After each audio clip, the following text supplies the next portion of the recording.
সুপ্রিয় ছাত্রছাত্রী, এই মুহূর্তে যে যেখানে বসে আমাদের এই অনলাইন ক্লাস দেখতে আছো সবাইকে জানাচ্ছি আন্তরিক অভিনন্দন, শুভেচ্ছা। আজকের পাঠে আমরা আলোচনা করব আমাদের একাদশ শ্রেণীর একটি তাৎপর্যপূর্ণ গুরুত্বপূর্ণ কবিতা হচ্ছে বিভীষণের প্রতি মেঘনাদ। মহাকাব্য মেঘনাদবধ কাব্যের কিছু অংশ বিশেষ এখানে সংকলিত হয়েছে। মহাকবি মাইকেল মধুসূদন দত্তের শ্রেষ্ঠ অমর কাব্য, সে কাব্য হচ্ছে আমাদের মেঘনাদবধ কাব্য। সে কাব্য থেকে কিছু অংশ এখানে আমাদের সংকলিত হয়েছে। বিভীষণের প্রতি মেঘনাদ এই কবিতায় আমরা নামকরণেই বুঝতে পারি বিভীষণকে উদ্দেশ্য করে মেঘনাদের যে আক্ষেপ, ক্ষোভ, অভিমান সে প্রকাশ করেছে, সে বিষয়গুলো এখানে সুস্পষ্টভাবে ধরা দিয়েছে। আমরা প্রেক্ষাপটের এই বিষয়গুলো আলোচনা করার আগে আমরা যে সমস্ত বিষয় তোমাদের সামনে তুলে ধরবো এক নজরে দেখে নিই। আমরা আজকের পাঠে যে আলোচনা করব সে বিষয়গুলো হচ্ছে কবি পরিচিতি, প্রেক্ষাপট, মূল বক্তব্য এবং তার সঙ্গে আমরা চেষ্টা করব আমাদের এই কবিতা থেকে কিছু অংশ বিশ্লেষণ করার জন্য। মাইকেল মধুসূদন দত্ত মহাকবি, যেমন করে ব্যক্তি রয়েছে মহাব্যক্তি, এই মহাব্যক্তির বিস্তৃতি একটি সাহিত্যের বড় একটি অংশ জুড়ে মহাকাব্য। মহাকাব্যের গুণকীর্তন করতে গিয়ে আমরা কিন্তু এখানে পিছিয়ে যাব, কারণ আমাদের সময়ের স্বল্পতা রয়েছে।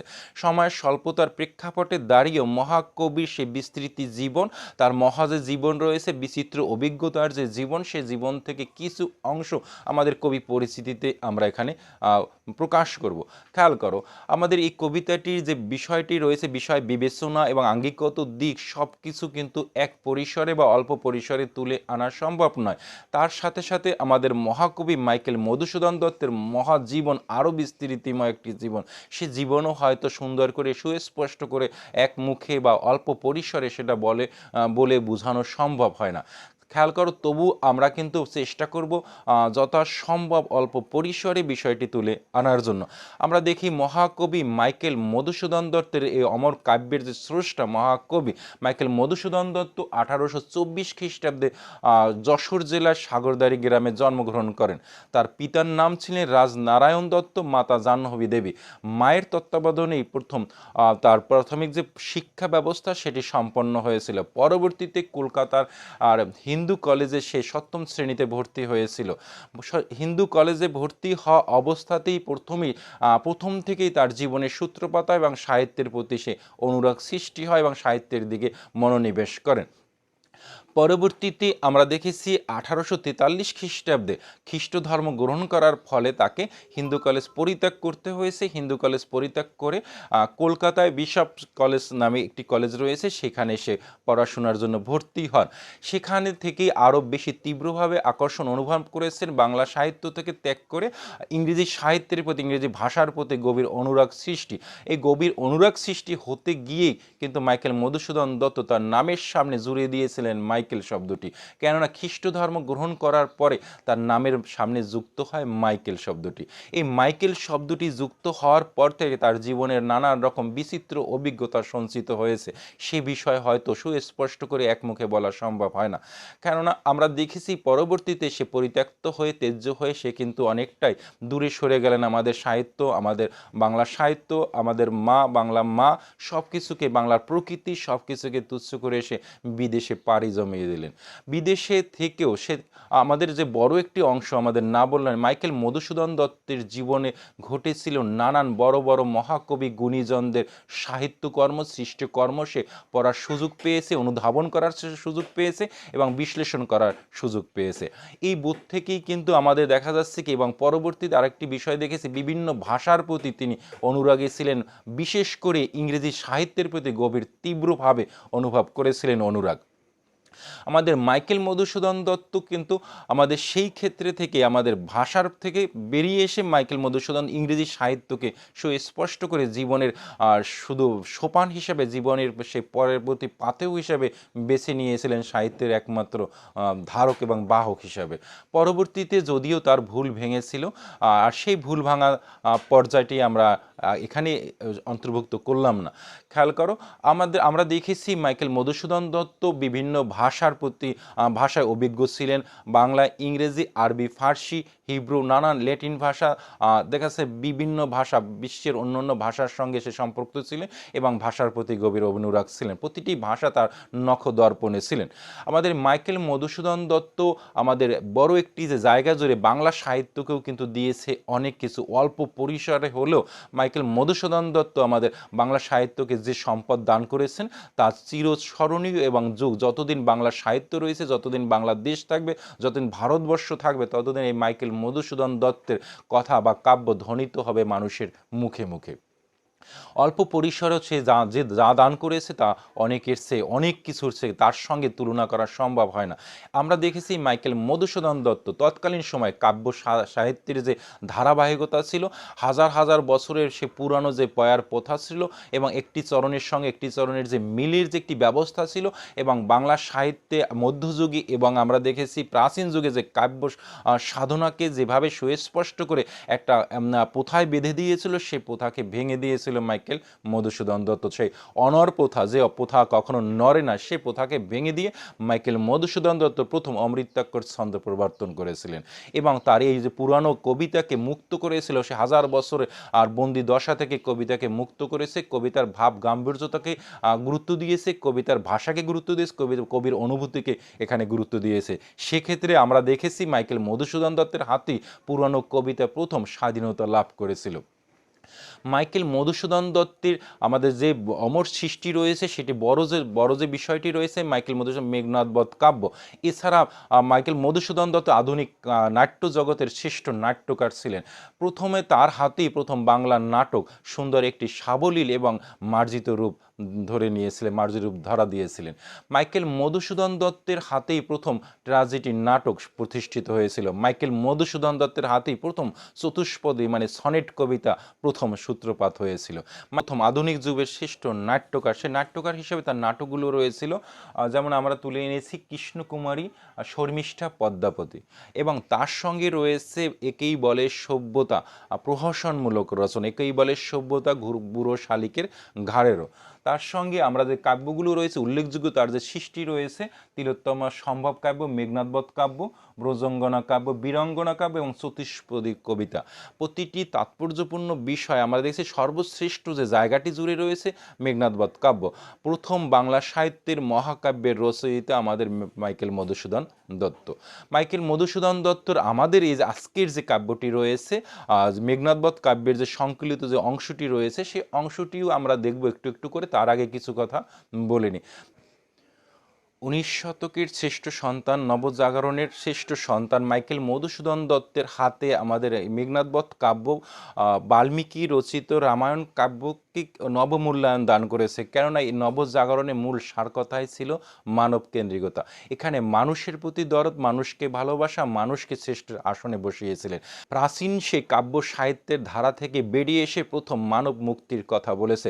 এখানে তাই আমাদের রামচন্দ্র, এখানে বাল্মীকি রচিত রামায়ণ যে রামচন্দ্রের প্রতি দরদ না অনুভব করে এখানে মাইকেল মধুসূদন দত্ত আমাদের মেঘনাদবধ কাব্যে রাবণের প্রতি তীব্র অনুরাগ বা গভীর ভালোবাসা বা শ্রদ্ধা নিবেদন করেছেন।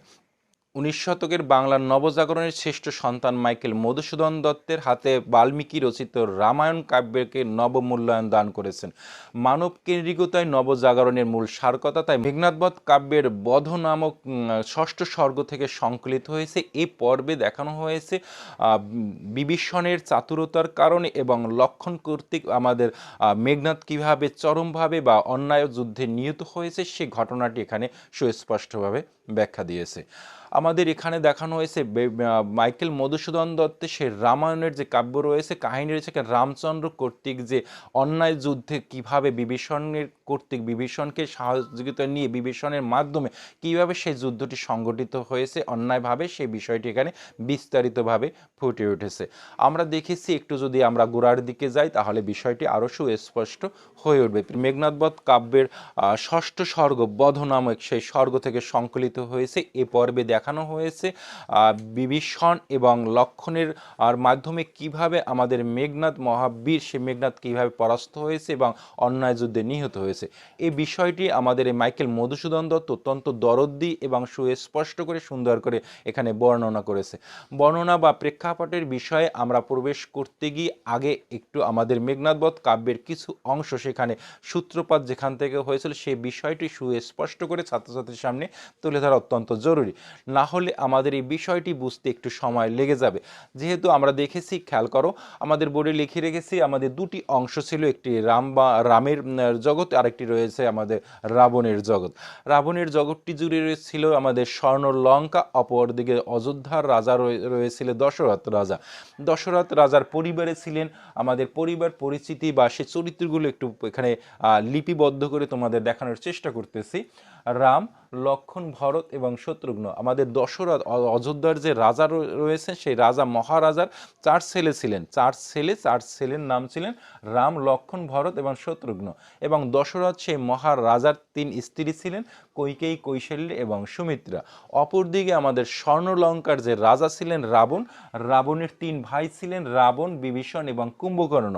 এবং রাবণের এখানে উল্লেখযোগ্য আমাদের যে বিষয়টি উল্লেখ রয়েছে, এখানে পুত্র রয়েছেন মেঘনাদ এবং বীরবাহু, 2 পুত্রের নাম এখানে সংকলিত হয়েছে। আমরা এই চরিত্র সম্পর্কে একটু জেনে নিলাম। এবারে আমরা মূল বিষয়ে প্রবেশ করতে গিয়ে দেখি অযোধ্যার রাজা আসলে কেমন, কোন অবস্থায় ছিলেন।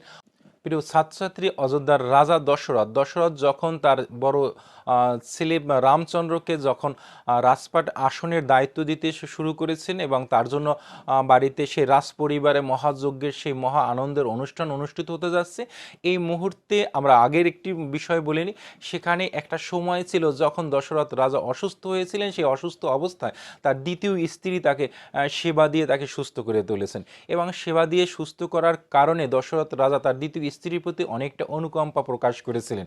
এই অনুকম্পা প্রকাশ করতে গিয়ে আমাদের দশরথ রাজা মুগ্ধ হয়ে তার দ্বিতীয় স্ত্রীকে বলেছিলেন 3টি ইচ্ছা তাকে পূরণ করা হবে। বলেছিল যে তুমি তোমার 3টি ইচ্ছে তুমি বলো এবং তোমার 3টি ইচ্ছাকে আমি গুরুত্বর সঙ্গে সেটা পূরণ করব। এই সময়ে কিন্তু কৈকেয়ী যে তার দ্বিতীয় স্ত্রী, সে একটা সময়ের পরে বলেছিল যে হ্যাঁ, আমার আজকে চাওয়ার কিছু নেই, কিন্তু যদি কখনো সময় আসে সেই সময় আমি আমার 3টি ইচ্ছা পূরণ করে নেব, 3টি ইচ্ছা তোমার কাছে দাবি করব। যখন রামচন্দ্রকে সেই রাজপাটে অভিষিক্ত করতে অভিষেক অনুষ্ঠান অনুষ্ঠিত হতে যাচ্ছে সে পরিবারে, তখন তার বিমাতা সেখানে তার রাজ দরবারে গিয়ে দশরথ রাজার কাছে সে প্রস্তাব তুলেছে। সেই দিনের সেই ঘটনা সে পুনরাবৃত্তি করেছে। পুনরাবৃত্তি করতে গিয়ে সে 3টি ইচ্ছের কথা বলেছে এবং রাজা সেখানে কিন্তু অনায়াসে সে বিষয়টিকে মেনে নিয়েছিল।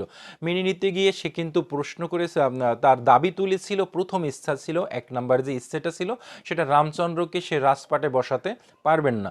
দ্বিতীয় ইচ্ছা ছিল তার সন্তান ভরতকে সে তার রাজপাটে বসাতে হবে। তৃতীয় ইচ্ছা ছিল রামচন্দ্রকে 14 বছরের জন্য সেখানে নির্বাসনে থাকতে হবে। এই 3টি ইচ্ছার কাছে আমাদের রামচন্দ্র সে তার বিমাতার দাবিকে গ্রহণ করে অনায়াসে সে স্বীকার করে এবং রাজ পরিবার থেকে বেরিয়ে এসেছে। একটা সময়ের পর সে বনবাসের দিকে ধাবিত হয়েছে। সে বনবাসে গিয়ে এখানে বাল্মীকির তপবনের যে বিষয়টি বলা হয়, সে বাল্মীকির তপবনে সে বিরাজ করেছে বনে। অপরদিকে আমাদের অন্যদিকের যে স্বর্ণলঙ্কা রয়েছে, স্বর্ণলঙ্কার রাজামশাই রাবণের তার প্রিয় যে বোন রয়েছে, সেই বোনের কাছে সে বোন কি করেছে। অপরদিকে আমাদের রাবণ রাজার বোন যে ছিল শূর্পণখা সেই বাল্মীকির তপবনে কোনো এক সময়ে সে ভ্রমণ করতে যান। একটা সময় সে প্রমোদ বিহারে যখন গেলেন তখন দেখলেন কি আমাদের রামচন্দ্র এবং লক্ষণকেও দেখে সে মুগ্ধ হয়েছে। এমন সুশ্রী এবং সুন্দর এবং বলিষ্ঠ চিন্তার যে মানুষগুলো দেখেছেন এবং মুগ্ধতা সে প্রকাশ করেছে। এই মুগ্ধতার বশীভূত হয়ে লক্ষণের কাছে কিন্তু এখানে শূর্পণখা তার ভালোবাসা বা তার মনের ইচ্ছে প্রকাশ করেছিলেন। সে তাকে গ্রহণ করার জন্য প্রস্তাব দিয়েছিলেন, কিন্তু লক্ষণ কি করেছেন, লক্ষণ সেখানে তার শূর্পণখার সে প্রস্তাবকে প্রত্যাখ্যান করেনি, শুধু প্রত্যাখ্যানের সঙ্গে তাকে নাকছেদন করে দেওয়া হয়েছিল। নাকছেদন করে তাকে অসম্মান করা হয়েছিল, নারীর প্রতি যে তীব্র অসম্মান প্রদর্শিত হয়েছিল। একটা সময়ের পরে আমাদের শূর্পণখা বোনটি সে তার রাজ পরিবারে গিয়ে তার রাবণ রাজার কাছে সে তার নালিশ করেছিল। সে নালিশের সঙ্গে দাবি তুলেছিল যে হ্যাঁ, তোমার তোমার ভাইয়ের তোমার মতো একজন রাজ পরিবারের রাজার বোনকে যেখানে নিবৃত হতে হয়, নিগৃহীত হতে হয়, তাহলে তার বিচার তোমাকে করতে হবে। এরকম একটি সময়ে যখন বিচার করতে গিয়ে আমাদের রাবণ রাজা সে প্রতিশোধপন্ন হয়ে পড়েছে, এবং একটা সময়ের পরে তার ঘরের স্ত্রী রামচন্দ্রের ঘরে যে বনবাসে তার সঙ্গে যে সীতা দেবী ছিলেন, সেই সীতা দেবীকে সে হরণ করে নিয়ে আসে। চুরি করে নিয়ে আসার পরবর্তীতে তাকে লঙ্কায় সেখানে আবদ্ধ রাজ পরিবার রাজ কারাগারে তাকে আবদ্ধ করে রাখা হয়। এই বন্দি দশা থেকে সীতা দেবীর জন্য যখন রামচন্দ্র ব্যাকুল বা আকুল হয়ে উঠলেন, একটা সময়ের পর তাকে রক্ষা করার চেষ্টা আসলো। স্ত্রীর শোকে সে যখন নিমজ্জিত হয়েছিল এবং স্ত্রীর শোকে যখন আকুলি বিকুলি করেছিলেন, তখন রামচন্দ্র তার প্রিয় স্ত্রীকে পাওয়ার জন্য সেখানে পৌঁছলেন, কিন্তু সেখানে যুদ্ধ বিনা রাবণ রাজা সেখানে তার প্রিয় স্ত্রীকে সে কোনোভাবেই দিতে রাজি নয়। কিন্তু তখন কি করেছেন, তখন আমাদের রামচন্দ্র তার সঙ্গে যুদ্ধ ঘোষণা করলেন। কিন্তু যুদ্ধ ঘোষণা করার সূত্রে দেখা সেখানে লঙ্কা, স্বর্ণ লঙ্কা চারিদিক থেকে সমুদ্র দ্বারা বেষ্টিত। সেই লঙ্কা পুরীতে সে যাওয়ার জন্য যে পথ ছিল, সেই কি বলে গোপন পথ বা গোপন কক্ষ, কিভাবে কোথায় কিভাবে যেতে হবে সেই বিষয়গুলো তাদের কাছে অজানা ছিল। কিন্তু পরবর্তীতে আমাদের যে রাবণ রাজার যে ভাই যে বিভীষণ, সে বিভীষণ সেখানে তার সমস্ত বিষয়গুলো ষড়যন্ত্রের যে জাল পেতে দিয়েছিল, সে জালের সঙ্গে সে কী করেছে, তার রামকে এবং লক্ষ্মণকে সব গোপনীয় তথ্য সে প্রকাশ করেছিল। দেশের সঙ্গে, দেশের জাতির সঙ্গে এবং মা মাতৃভূমির যত ধরনের গোপনীয় তথ্য রয়েছে সব কিছু সে তার লক্ষ্মণ এবং রামের কাছে তুলে ধরেছিল। এবং একটা সময়ের পর সে তার নিজের ভাইকে ত্যাগ করে সে রাম এবং লক্ষ্মণের পক্ষ অবলম্বন করেছিল। শুধু অবলম্বন করেই নয়, পরবর্তীতে যখন আমাদের যুদ্ধ ঘোষণা হলো এবং যুদ্ধ আরম্ভ হলো, তখন এক এক করে যখন কুম্ভকর্ণ ভাই এবং ছোট ভাই কুম্ভকর্ণ, অপরদিকে আমাদের রাবণের পুত্র বীরবাহু যেখানে মৃত্যুবরণ করলেন, এই মৃত্যুবরণ করার পরেই কিন্তু তার মেঘনাদকে তার যুদ্ধের জন্য আহ্বান করলেন। এই যুদ্ধে আহ্বান করলেন কারণ কি, আমাদের মেঘনাদ এখানে একজন শ্রেষ্ঠ বীর উপাধি লাভ করেছে, এবং শ্রেষ্ঠ বীর যে মানুষটি স্বর্গ মর্ত্য পাতালকে জয় করার মতো অধিকার সে রাখে। এরকম একটি সময় যেখানে রাজপরিবারে বা সেই স্বর্ণ লঙ্কায় প্রবেশ করার পথ সুগম করতে সাহায্য করলেন বিভীষণ। অপরদিকে দেবতার মায়া দেবীর অনুকূলে এবং তার সঙ্গে বিভীষণের চাতুরিতার কারণে লক্ষ্মণকে সেখানে প্রবেশ করিয়ে দিলেন। এবং একটা সময়ের পরে যখন সে মনে করেছে, লক্ষ্মণ এবং বিভীষণ চিন্তা করলেন যে যেখানে মেঘনাদ যদি সেখানে যুদ্ধে পরের দিন প্রাতে যখন বা সকালে যখন তার মেঘনাদ সেখানে যুদ্ধে অবতীর্ণ হবেন, কিন্তু সেখানে তার সঙ্গে পরাস্ত করার মতো ক্ষমতা পৃথিবীতে হয়তো কারো নেই। এরকম একটি সময়ে যখন অবস্থিত বা উত্তীর্ণ হতে চলছিল, তখন কিন্তু তাকে পরাস্ত করতে হবে। হ্যাঁ, তাকে পরাস্ত করতে গিয়ে সে যখন তার পরের যখন যুদ্ধে ঘোষণা বা যুদ্ধে যখন অবতীর্ণ হবে, তখন সে ইষ্ট দেবতা অগ্নিদেবতার কে পূজা করে তাকে সন্তুষ্ট করার চিন্তা করেছিলেন।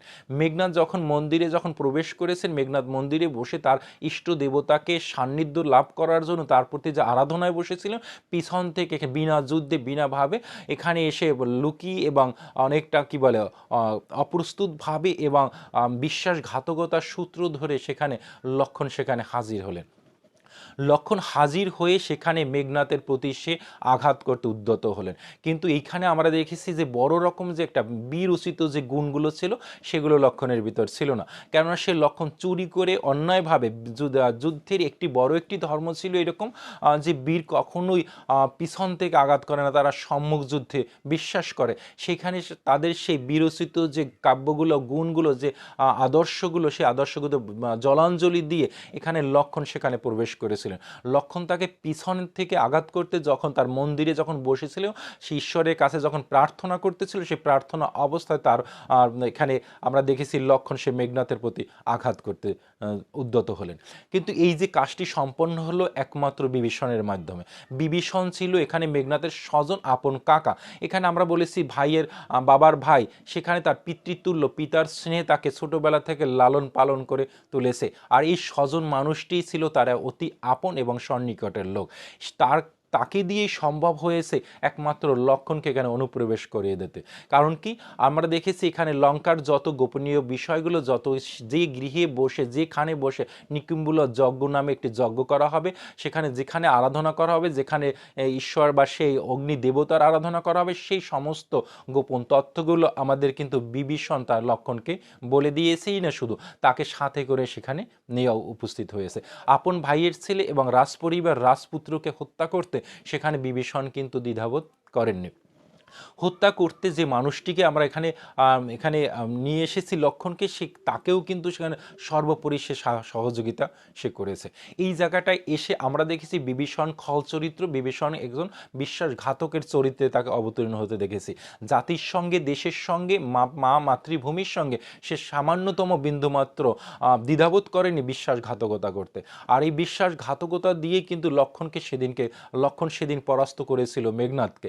মেঘনাদের প্রতি যখন সে কটাক্ষ বা সেই আহত করতে যা উদ্যত হলেন, অস্ত্র দ্বারা তাকে আঘাত করার চেষ্টা করলেন, আমাদের মেঘনাদ সেখানে কিন্তু পিছনে ফিরে যখন লক্ষণকে দেখলেন, তেমন লক্ষণের কাছে সে অস্ত্র ভিক্ষা চাইলেন এবং একটা সময় ভিক্ষা চাইলেন যে আমাকে সময় দেওয়া হোক, আমাকে যুদ্ধ সজ্জায় সজ্জিত হতে সুযোগ দেওয়া হোক। কিন্তু তাকে সেই সুযোগটি দেওয়া হয়নি। কিন্তু তাতেও কিন্তু আমাদের আর যে মেঘনাদ কিন্তু সেখানে অনেকটা বিমূঢ় হয়েছিলেন। কিন্তু পরবর্তীতে যখন দেখলেন লক্ষণের পিছনে পিছনে আমাদের এই গৃহে যখন আমাদের পিছনে পিছনে আমাদের বিভীষণ প্রবেশ করেছে, তখন আর আমাদের এই মেঘনাদের বুঝতে বাকি নেই আপন স্বজন বা কাছের লোক ছাড়া এটি কখনোই সম্ভব হয়নি। এবং সেই লোকটি যখন আমাদের পরিবারের, আমাদের একেবারে পিতৃতুল্য, পিতার মতো যাকে স্নেহ করে এসেছে, সেই পিতৃতুল্য মানুষটির মাধ্যমে আজকে একজন বীরের মৃত্যু হবে এবং দেশ এবং জাতি কলঙ্কিত হবে, দেশ জাতি একটা সময় পর্যন্ত পরাধীনতার শৃঙ্খলে আবদ্ধ হবে। সেই দ্বিধাবোধ যখন করেননি মেঘনাদ, এখানে আমরা মেঘনাদকে দেখেছি একজন বলিষ্ঠ দেশপ্রেমিক হিসাবে। অবশ্য অপরদিকে আমরা দেখেছি বিভীষণকে একজন বিশ্বাসঘাতকের চরিত্রে। আমাদের এই কবিতায় জুড়ে রয়েছে মূল যে বিষয়টি, সেটা হচ্ছে মেঘনাদে বলিষ্ঠ একজন দেশপ্রেমিকের ভূমিকায়, অপরদিকে তেমনি পাশাপাশি রয়েছে বিশ্বাসঘাতক সম্পূর্ণ করতে গিয়ে দেখা যাচ্ছে সেখানে ভাইয়ের ছেলে বা মাতৃভূমি, দেশ, জাতি, ভ্রাতৃত্ব সব কিছুকে সে জলাঞ্জলি দিতে দ্বিধাবোধ করেননি। অপরদিকে আমরা দেখছি দেশপ্রেমিক, এখানে সে তার দেশকে বাঁচাবার জন্য আপ্রাণ যুদ্ধ করে গেছে এবং একটা সময় পর্যন্ত সে লড়াই করেছে, মৃত্যুকে সে দু পায়ে ঠেলে দিয়েছে, মুঠি ধরে সে বারবার চেষ্টা করেছে তার দেশ এবং জাতিকে রক্ষা করার জন্য। এক্ষেত্রে আমরা দেখছি দেশ এবং মাতৃভূমিকে বাঁচাবার জন্য, বাঁচিয়ে তোলার জন্য আমাদের এখানে সত্যিকারে বলিষ্ঠ দেশপ্রেমিক যে রয়েছে মেঘনাদ, সে কুণ্ঠিত হননি। অপরদিকে আমাদের দেখেছি বিশ্বাসঘাতকতার যে সূত্র দেখে সেখানে দেশ, জাতি, মাতৃভূমিকে জলাঞ্জলি দিতে গিয়ে বা এখানে শৃঙ্খলা আবদ্ধ করতে গিয়ে অথবা স্বাধীনতা বঞ্চিত করতে গিয়ে সামান্যতম সে দ্বিধাবোধ করেননি। এই ক্ষেত্রে এসে আমাদের এই মূল কবিতার যে গল্পটি রয়েছে, এখানে আমরা দেখছি একজন সত্যিকারের দেশপ্রেমিক কিভাবে একজন বিশ্বাসঘাতক, তার স্বজন তার বিশ্বাসঘাতক, এমনি করে বেদনা ভরা হৃদয়, এখানে দেখা যাচ্ছে কি সেই বিশ্বাসঘাতকের তীব্র কটাক্ষ, ক্ষোভ এবং সেই বিষয়গুলো এখানে ফুটে উঠেছে। এখানে মূলত দেখেছি একজন দেশপ্রেমিকের আর আক্ষেপ, ক্ষোভ, নিন্দা, গ্লানি যা কিছু আছে সব কিছু আমাদের একজন বিশ্বাসঘাতকের প্রতি তীব্র ঘৃণা এখানে ছুড়ে দিয়েছে। আমাদের এই কবিতাটি সংলাপের মাধ্যমে সেই বিষয়গুলো ফুটিয়ে উঠেছে। এই কবিতাটি জুড়ে আমাদের রয়েছে মেঘনাদ এবং বিভীষণ এবং মেঘনাদ দুজনের সেই বিশ্বাসঘাতকের সঙ্গে দেশপ্রেমিকের কথন। সেখানে কথা জুড়ে রয়েছে আমাদের এটি শুধু কাব্য নয়, শুধু কাব্যের সঙ্গে সীমাবদ্ধ নয়, এটি ইতিহাসের দিকে যদি আমরা তাকাই তাহলে দেখতে পাই ইতিহাসে এমনি করে যুগে যুগে বিশ্বাসঘাতকতার কারণে দেশ, জাতি অনেক সময় সেই শৃঙ্খলে আবদ্ধ হয়েছে, পরাধীনতার শৃঙ্খলে বন্দী হয়েছে। আমরা যদি দেখি সেখানে পলাশীর প্রান্তের কথা যদি বলি, নবাব সিরাজদৌল্লা দেশকে বাঁচাবার জন্য আপ্রাণ চেষ্টা করে গেছে, লড়াই করে গেছে। একটা সময় তার আপনজন স্বজনের ষড়যন্ত্রের কারণে সেদিন ইংরেজের কাছে সে মাথা নত করতে বাধ্য হয়েছে। একটা সময় পর্যন্ত শুধু নয়, 200 বছর আমাদের এই বাংলাদেশ ভারত উপমহাদেশ পরাধীনতার শৃঙ্খলে আবদ্ধ হয়েছে। পরবর্তীতে যদি দেখি আমরা প্রতিটি ধাপে আমরা যদি দেখেছি ইতিহাসের পৃষ্ঠায় পৃষ্ঠায় এমনি করে বিশ্বাসঘাতকতার আর পরিচয় পাওয়া যায়, এমনি করে আবার পাশাপাশি দেশপ্রেম দেশত্ববোধে জাগ্রত হওয়া সেই মহাসৈনিকদেরকেও আমরা দেখতে পাই। 1971 সনের কথা বললে সেখানে দেখা যাচ্ছে কি আমাদের মুষ্টিমেয় মানুষ যেখানে আমাদের স্বাধীনতার বিরোধিতা করেছে এবং স্বাধীনতার সপক্ষে না বিপক্ষে অবস্থান করেছিল।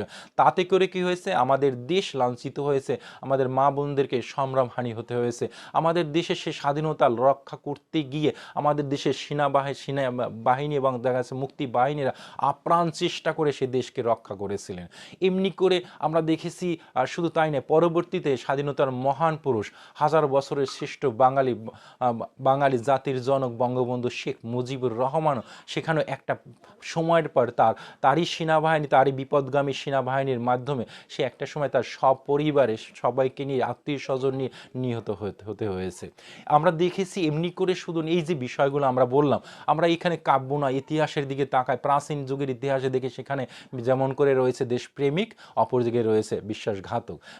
আমরা অন্য কথা না বলে নয়, আমরা আজকে দেখে আমাদের আজকের প্রেক্ষাপট, যখন সে মন্দিরে দাঁড়িয়েছিলেন পূজার অর্চনায় বসেছিলেন, তখন তাকে আঘাত করতে গিয়ে আমাদের যখন মেঘনাথ উল্টো দিকে ঘুরে যখন দেখতে পেলেন লক্ষণ তাকে আহত করতে উদ্যত হলেন, তখন কিন্তু সে আমাদের মেঘনাথ সেখানে বিমূঢ় হয়ে পড়েছিলেন। লক্ষণকে দেখে সে অবাক হয়ে গেছিলেন, কি কারণে, কিভাবে, কার মাধ্যমে, কোন বিষয়ে আমাদের এই লক্ষণ এখানে প্রবেশ করলেন, কোন সহযোগিতার মাধ্যমে, কি করে শেষ কাজটি সম্পন্ন হলো। তাহলে দেখা যাচ্ছে পরবর্তী সে যতটা অবাক বা নির্বাক হয়েছিলেন, কিন্তু পরবর্তীতে পিছনে পিছনে যখন বিভীষণকে দেখতে পেলেন, তখন কিন্তু মেঘনাথের আর বুঝতে বাকি রইলেন না। আমাদের আজকের যে কবিতাটি, যে সূত্রপাত, যেখানে কবিতাটি হচ্ছে বিভীষণের প্রতি মেঘনাথ, এখানে বিভীষণকে পিছনে লক্ষণের পিছনে যখন দেখতে পেয়েছে, তখন থেকে তার এই দেশত্ব বোধ নিয়ে, দেশ মায়ের জন্য যে সংগ্রামের জন্য সন্তান প্রস্তুত হয়েছে, সেই সংগ্রামে, সেই প্রস্তুতি নেওয়া সেই সন্তানের মুখ থেকে বেরিয়ে এসে তীব্র নিন্দা এবং ক্ষোভ, সেগুলো ছিল সমস্তটাই তার বিশ্বাসঘাতক কাকার প্রতি বা তার পিতৃতুল্য সেই ব্যক্তির প্রতি। সেখানে তাই এখানে শুধু কাব্যে আমাদের শুধু মেঘনাথ এখানে বিভীষণের প্রতি নয়, যুগে যুগে ইতিহাসে মাইকেল মধুসূদন দত্ত তার সুন্দর এই নবমূল্যায়ন দান করেছেন। এখানে তার যুগে যুগে যত ধরনের বিশ্বাসঘাতকতা করেছে, যারা করেছে, যেখানে যারা দেশপ্রেমিকরা যেখানে নিমজ্জিত হয়েছে, যেখানে দেশপ্রেমিকরা ব্যাহত হয়েছে, সেই সমস্ত মানুষের আর্তনাদ, অপরদিকে তীব্র নিন্দা এখানে বিশ্বাসঘাতকের বিরুদ্ধে ধ্বনিত হয়েছে। আমরা আজকের এই বিষয়গুলো আমরা কবিতাটির প্রেক্ষাপটে চলে আসলাম। এই প্রেক্ষাপটে এসে আমাদের বিভীষণের প্রতি মেঘনাথ কবিতাটি উচ্চারিত প্রথম ছত্রে আমরা বিষয়গুলো দেখতে পাবো। এবং আমাদের আরেকটু কথা বলিনি, আমাদের এই কবিতাটি সুন্দর করে বুঝতে হলে প্রতিটি শব্দ, লাইন এবং প্রতিটি শব্দের আলাদা আবিধানিক অর্থের সঙ্গে তার টিকা ভাষ্য সুন্দর করে সুস্পষ্ট করে বুঝতে হবে। তবেই আমাদের এই কবিতাটি আমাদের হৃদয়ে স্পর্শ করবে এবং এই কবিতাটি আমাদের পরবর্তীতে জাগরণের সৃষ্টি হবে এবং আমাদের স্বাধীনতা বোধকে সম্মান করতে আমাদেরকে শিখিয়ে দেবে। তাহলে আমরা কাজ করি, আমাদের আজকে কাজটি কী করতে হবে, আমাদের এই প্রতিটি লাইন এবং পংক্তির যে শব্দগুলো রয়েছে আলাদা করে প্রতিটি লাইনের ব্যাখ্যা, বিশ্লেষণ এবং প্রতিটি লাইনের শব্দ অর্থগুলো আমাদেরকে জানতে হবে। সাথে সাথে তার প্রেক্ষাপটগুলো এবং বিশ্লেষণগুলো আমরা তুলে ধরবো। প্রিয় ছাত্রছাত্রী, আমরা খেয়াল করি আমাদের মূল যে পাঠের যে বিষয়গুলো, আমরা আগেই বলেছিলাম যে আমাদের এই কবিতাটি একটি জায়গা থেকে শুরু হয়েছে, যেখানে এসে আমাদের মেঘনাথ যেখানে বিমূঢ় হয়েছিল, অনেকটা বিচলিত হয়েছিল বা নির্বাক হয়েছিল মানসিক কষ্টে। কারণ কি, যখন তার বিশ্বাসঘাতকতার জায়গায় তার আপনজনকে দেখেছে এবং এই আপনজনকে দেখার পর তার ভিতরে যে প্রতিক্রিয়াটা সৃষ্টি হয়েছে, সেই বিশ্বাসঘাতকের বিরুদ্ধে যে তীব্র ক্ষোভ সৃষ্টি হয়েছে, সেই ক্ষোভজনিত বাক্যগুলো এখানে তুলে আনা হয়েছে। আমরা বলেছিলাম, হ্যাঁ, যখন লক্ষণকে দেখেছে সে বিমূঢ় ছিল, নির্বাক ছিল। যখন বুঝতে পারল না যে লক্ষণ কিভাবে, কেমন করে, কোন মাধ্যমে, কোন সূত্রে সে গোপন কক্ষে প্রবেশ করেছে, যখন তার আপন জনকে, সেই পিতৃতুল্য ব্যক্তিকে দেখেছে, তখন কিন্তু সে বিমূঢ় হয়েছিল এবং কথা শুরু করেছিল একটা সময়ের পরে। আমরা তাই এখানে লাইনে লাইনে এখানে দেখতে আছি বিষয়গুলো কিভাবে স্পষ্ট হয়েছে। খেয়াল করো, এখানে প্রথম দিকের যে ছত্রগুলো রয়েছে সেখানে দেখো, এতক্ষণে অরিন্দম কহিলা বিষাদে। হ্যাঁ, তাহলে প্রশ্ন আসতে পারে যে আসলে এতক্ষণ অরিন্দম কেন বিষাদে ছিল। অরিন্দম শব্দ যা বোঝানো হয়, অরিন্দম দ্বারা বোঝানো হচ্ছে যে অরিকে দমন করে, অরি মানে শত্রু, শত্রুকে যে দমন করতে পারে সেই বীরের নাম হচ্ছে অরিন্দম। আমাদের মেঘনাথের আরেকটি নাম হচ্ছে এখানে অরিন্দম। কহিলা বিষাদে মানে কহিলা মানে বলল, বিষাদে মানে সেখানে কষ্টে বা সেই ব্যথা আদিত হৃদয়ে সে তার কথাগুলো কিভাবে বলেছে। এতক্ষণ কেন পড়বে, তাহলে আমরা প্রশ্ন ছিল যে এতক্ষণ কেন অরিন্দম বিষাদে ছিল, এতক্ষণ তাহলে কি, তাহলে কোথায় কিভাবে ছিল। এতক্ষণ বলতে এখানে যে সময়টা নিয়েছিল, আমরা দেখেছি লক্ষণকে দেখার পরে সে থেমে গিয়েছিল, ভাবনায় ভাবিত হয়েছিল কিভাবে এখানে সে সম্পূর্ণ এই আমাদের পূজা যজ্ঞটি কি বলে ধূলিসাৎ করার জন্য এখানে প্রবেশ করতে তাকে কে সাহায্য করেছে বা কিভাবে সেই কাজটি সম্পন্ন হয়েছে। পরবর্তী হ্যাঁ, তাই সে চুপ করেছিল বা অনেকটা ভাবনায় ছিল, ভাবনায় বা চিন্তামগ্ন ছিল। পরবর্তীতে যখন তার সেই আপন জনকে দেখেছে তখন সে কথা বলতে শুরু। এতক্ষণ পরে সে বুঝতে পেরেছে আসলে মূল সমস্যাটি কোথায় হয়েছিল, আসলে কে সব কাজের পিছনে কে হাত সেই কলকাঠি নেড়েছে। আপন জনকে দেখে অনেকটাই ব্যথাদীর্ণ হয়েছে এবং সেই ব্যথার হৃদয়ে কথাগুলো বলেছে। এতক্ষণে অরিন্দম কহিলা বিষাদে, জানিনু কেমনই আশি লক্ষণ পশিল। হ্যাঁ, পরের লাইন আমরা দেখেছি জানিনু মানে জানতে পারলাম, জেনেছি, কেমন করে লক্ষণের মতো দুষ্কৃত লোক সেখানে প্রবেশ করতে পেরেছে, আমার এখন আর বুঝতে বাকি নেই এমন বিষয়টি। আশি লক্ষণ পশিল, পশিল মানে পৌঁছালো, কি করে লক্ষণ এই আমাদের এই গৃহে প্রবেশ করতে পেরেছে। অপরদিকে দেখো রক্ষপুরে, হ্যাঁ, হায় তা তো উচিত কি তব। আমরা কিন্তু এখানে বলেছি যখন বিভীষণকে দেখলেন এবং হায় তাতো শব্দটি সংস্কৃত শব্দ, এই তাতো শব্দ দ্বারা পিতৃতুল্য ব্যক্তিকে বোঝানো হয়। এখানে কিন্তু রাবণের ছোট ভাই বিভীষণকে বোঝানো হয়েছে। তাইলে আমরা দেখেছি হ্যাঁ, সেহেতু আমরা রাবণের পুত্র মেঘনাথ, আর মেঘনাথের পিতৃতুল্য মানে পিতার ছোট ভাই, পিতার মতো পিতৃতুল্য ভাবে তাকে শ্রদ্ধা বা সম্মান করে এসেছে। তিল তিল করে এই পিতৃতুল্য মানুষটিকে সে শ্রদ্ধার আসনে বসিয়েছে, আর সেই শ্রদ্ধার আসনের ব্যক্তি আজকে তার মৃত্যুর জন্য বা তাই নিহত হতে শত্রুপক্ষের সঙ্গে হাত জুগিয়েছে বা যোগাযোগ করেছে। তাহলে আমরা দেখেছি হায় তাতো এখানে হায় বলেছে, কষ্ট অর্জিত শব্দ বলেছে। হায়, আসলে তোমাকে দিয়ে এই কাজটি কি করে সম্ভব হয়েছে, তাই বলেছে হায় তাতো উচিত কি তব এই কাজ, তোমার এই কাজটি এখনো জঘন্য কাজ পৃথিবীর বুকে, এটি তোমাকে দিয়ে কি করে সম্ভব হয়েছে, বিশ্বাস করতে কষ্ট হয়। হ্যাঁ, নিকষা সতী তোমার জননী, এখানে আমরা রাবণের মাকে বোঝানো হয়েছে। রাবণ বিভীষণ এবং কুম্ভকর্ণ তিন ভাইয়ের মা হচ্ছে নিকষা। নিকষা সতী, এখানে তাকে আলাদা করে সম্মানে অভিষিক্ত করা হয়েছে। এখানে সতী শব্দ দ্বারা সাধ্বী বা পবিত্র চরিত্রের অধিকারী বোঝানো হয়েছে এবং সে গুণী ব্যক্তি এবং মহিষী নারী, এরকম করে রাজ পরিবার এবং মহান ব্যক্তিদের সে জন্ম দিয়েছে তার গর্ভে, সে মা না জানি কতটা গর্বিত। তাহলে আমরা দেখেছি সেখানেও কিন্তু এখানে এসেও কিন্তু মেঘনাথ তার আর কি বলে বাবার মাকে সে সম্মানের জায়গায় বসিয়ে সে কথাগুলো বলেছে। যেহেতু এমন একজন মা, সে পৃথিবীর বুকে শ্রেষ্ঠ মা বা মা হিসেবে তাকে আমরা সম্মান করি, আর সেই লঙ্কাবাসী মাকে ভক্তি করে, শ্রদ্ধা করে, সতী নারী হিসেবে তাকে চিহ্নিত করে, সেই রকম একটি সম্ভ্রান্ত একজন মহিষী নারীর গর্ভে জন্মগ্রহণ করেছে যে ভাইয়েরা রাবণ, বিভীষণ এবং কুম্ভকর্ণ। সেই রকম করে মায়ের গর্ভে এমন করে মায়ের কোলে জন্মগ্রহণ করে এরকম একটি বিশ্বাসঘাতকতার কাজ কি করে সম্পন্ন করলো, সেই বিষয়টি এখানে বোঝানো হয়েছে। তাহলে সেখানে মায়ের সঙ্গে বেইমানি করা হয়েছে, মাতৃভূমির সঙ্গে বেইমানি করা সম্পন্ন কি করে কাজটি সম্পন্ন করেছে। তাহলে আমরা দেখেছি এখানে বলেছে নিকষা সতী তোমার জননী, নিকষা সতী তোমার জন্য সহদর রক্ষ শ্রেষ্ঠ, আর তোমার বড় ভাই হচ্ছে রাবণ। রাবণ যেখানে একজন শ্রেষ্ঠ রাজা, রাজ পরিবারে সে রাজকার্য পরিচালনা করতে অত্যন্ত দক্ষ মানুষ, সেই প্রজাবৎসল সে মানুষটি তোমার একজন ভাই। অপরদিকে বলেছে শুলি শম্ভু নেব, অপরদিকে রয়েছে তার ছোট ভাই হয়েছে শুলি শম্ভু নেব। এখানে শুলি শম্ভু শব্দটা দ্বারা কুম্ভকর্ণকে বোঝানো হয়, আর কুম্ভকর্ণের এখানে শুলি শম্ভু মানে শিবতুল্য বোঝানো হয়েছে। শিব হচ্ছে মঙ্গলের দেবতা হিন্দুদের, সেই শিব তুল্য মানুষটিকে যাকে পূজা অর্চনা, যে মানুষটি দেবতুল্য সেই পূজনীয় ব্যক্তির সঙ্গে তুলনা করা হয়েছে। দেবতার মতো যার চরিত্র বা বলিষ্ঠ চিন্তার যে অধিকারী, সেই মানুষটি কুম্ভকর্ণ। তাহলে সেই মানুষটি বলিষ্ঠ চিন্তার অধিকারী যে মানুষটি তার ভাই, তার এমন একজন আপন ভাই যেখানে বিভীষণ, সে এরকম হেন কাজ কি করে সম্পন্ন করলো। অপরদিকে আমরা বলেছি কুম্ভকর্ণ ভ্রাতৃপুত্র বাসব বিজয়। হ্যাঁ, ভ্রাতৃপুত্র বাসব বিজয়ী বলতে কি বোঝানো হয়েছে? এখানে মেঘনাথের এক নাম হচ্ছে বাসব বিজয়ী বলা হয়, কারণ সে স্বর্গ মর্ত্য পাতালকে জয় করেছে। এখানে ইন্দ্রদেব ইন্দ্রপুরীকে জয় করেছে, তাই তার নাম দেওয়া যায় ইন্দ্রজিৎ। এখানে বাসবের স্বর্গ বিজয়, স্বর্গকে বিজয় করার মতো ক্ষমতা তার রয়েছে। এই বাক্যে কিন্তু আসলে মূলত মেঘনাথের সেই একনিষ্ঠ বলিষ্ঠ সেই বীরত্বর বিষয়টি এখানে ফুটে উঠিয়েছে। স্বর্গ মর্ত্য পাতাল কোনো বিষয়কে সে ভয় পায় না। পৃথিবীর বুকে এমন একজন বীর, যে বীরকে কেউ তাকে পরাস্ত করতে পারবে না। এখানে তার নিজস্ব একটা গৌরব বা আত্ম অহংকার প্রকাশ পেয়েছে। এমন একজন বীর যেখানে তার আর ভাইয়ের ছেলে, সেই রকম জায়গায় বীরের কাছে বীর যেখানে ভাইয়ের ছেলে, এমন বীরের দল যেখানে যেখানে মহাবীরের মানুষগুলো এখানে একই জায়গায় একই সারিতে একই পরিবারে রয়েছে, সেই পরিবারে এসে বিশ্বাসঘাতকতা, অন্তত আমরা বলেছি এখানে মেঘনাথের লাইনে যে বিষয়টি ফুটে ওঠে, অত্যন্ত বিভীষণের কাছে সেটা মানায় না। সেই বিষয়টি এখানে তীব্রভাবে ইঙ্গিত করেছে।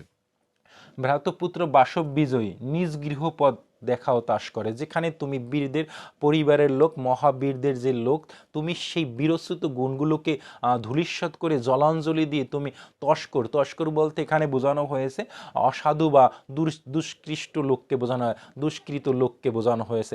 অসাধু নিকৃষ্ট লোককে তুমি কি করে সেই রকম করে, যাদের বিরচিত গুণ নেই এবং অকপটে শত্রুপক্ষকে আক্রমণ করতে নিরস্ত্র মানুষকে আঘাত করে এবং লুকিয়ে গিয়ে সেখানে বীরদের যে ধর্ম, সে ধর্ম স্বধর্ম থেকে বেরিয়ে এসে বিনা অস্ত্রে সেখানে বিরোধী শক্তির উপরে যারা ঝাঁপিয়ে পড়তে পারে, সেই মানুষগুলো আসলে দুষ্কৃত বা তস্কর হিসাবে তুলনা করেছে। সেই সমস্ত তস্কর বা দুষ্কৃত লোকদের তুমি কি করে তোমার নিজের গৃহের পথ তুমি সেখানে বাতলে দিয়েছো বা বলে দিয়েছো, সেই বিষয়টি এখানে ফুটিয়ে তোলার চেষ্টা করেছে।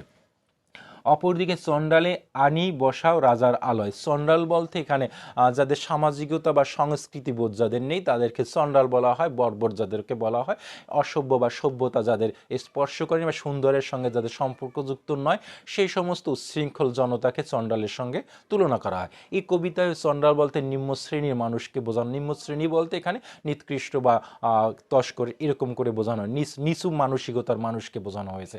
সেখানেও আমরা দেখেছি সেখানে রাজপরিবারের মানুষ হয়ে তুমি কি করেছো, সেই মানুষটিকে গোপনে তার রাজগৃহের পদ বলে দিয়েছো, অপরদিকে তার পূজা ভণ্ড করেছো এবং সাথে সাথে তুমি একজন সত্যিকারে এবং আদর্শ পৃথিবীর বুকে একজন বীরের সঙ্গে তুমি বিশ্বাসঘাতকতা করেছো।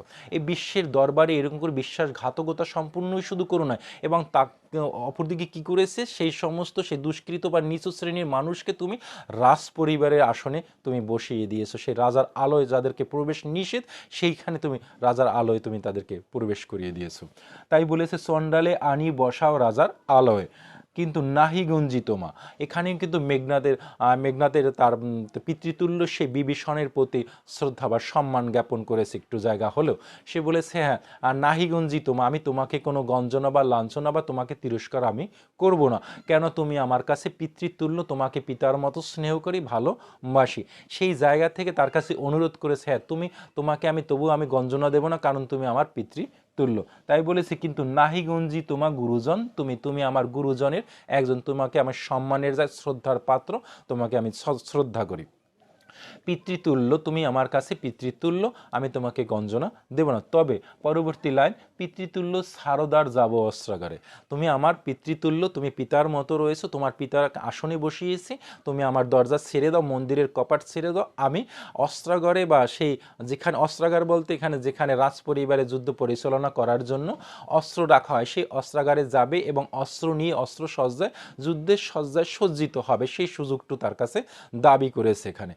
তাহলে তো আমরা দেখেছি সারদার যাব অস্ত্রাগারে গিয়ে অস্ত্র সজ্জায় সজ্জিত হবে এবং একটা সময়ের পরে পাঠাইব রাম অনুজ সমন ভবনে।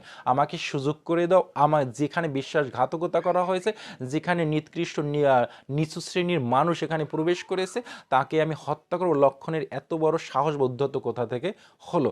এইরকম একজন বীরের সম্মুখে সে কোথা থেকে আসার সুযোগ পেয়েছে? সেই সাহস বা সেই শক্তি সে কোথায় পেয়েছে?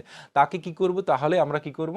এখানে বলা হয়েছে, মেঘনাথ বলেছে অস্ত্রাগারে যাব এবং পাঠাইব রাম অনুজ সমন ভবনে। রাম অনুজ বলতে রামের ছোট ভাইকে বোঝানো হয়।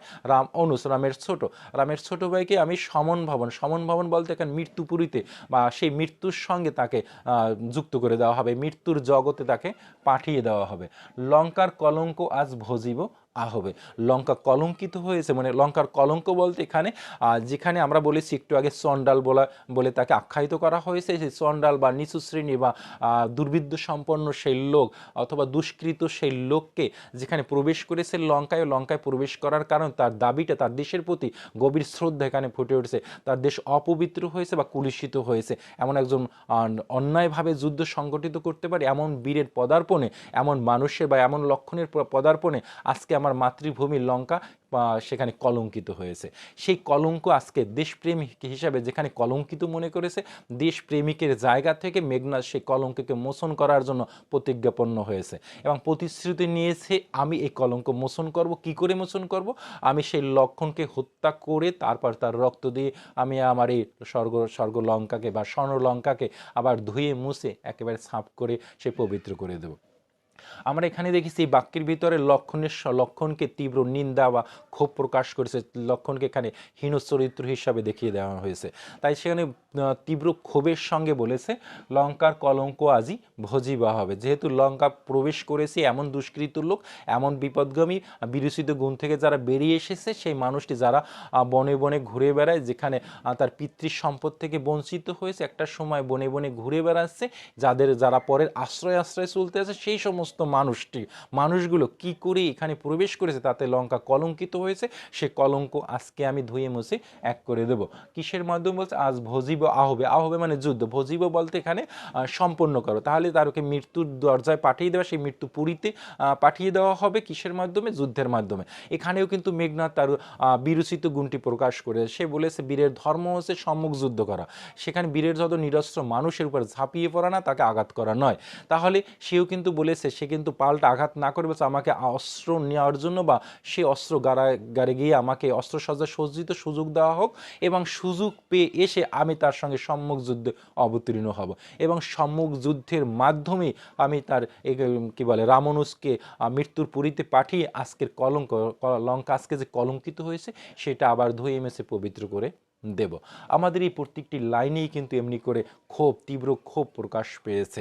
একজন সত্যিকারের দেশপ্রেমিকের যে দেশকে ভালোবাসলে কতটুক তার হৃদয়ে বাঁধে, কতটুক সম্মান করে, মায়ের আসনে বসলে দেশ কতটা মাকে সম্মান কাজ করে, মাকে রক্ষা করার জন্য কতটা আপ্রাণ চেষ্টা করে একজন সত্যিকারের দেশপ্রেমিক, সেই বিষয়গুলো কিন্তু আমার প্রতিটি লাইনে লাইনে ফুটে উঠেছে। যেহেতু বিশ্বাসঘাতক রয়েছে তার ঘরের ভিতরে, বেশি দূরে নয়, সেখানে আক্ষেপটা আরও তীব্র হয়েছে।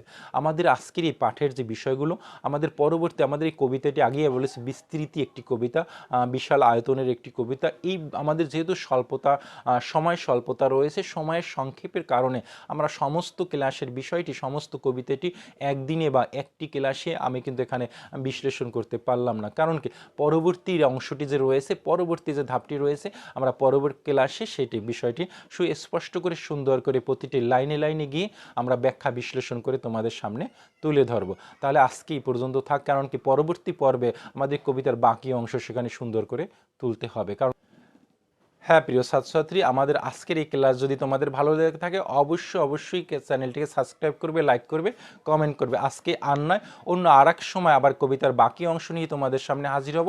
ততক্ষণ পর্যন্ত তোমরা সুস্থ থাকো, সুন্দর থাকো। ধন্যবাদ সবাইকে।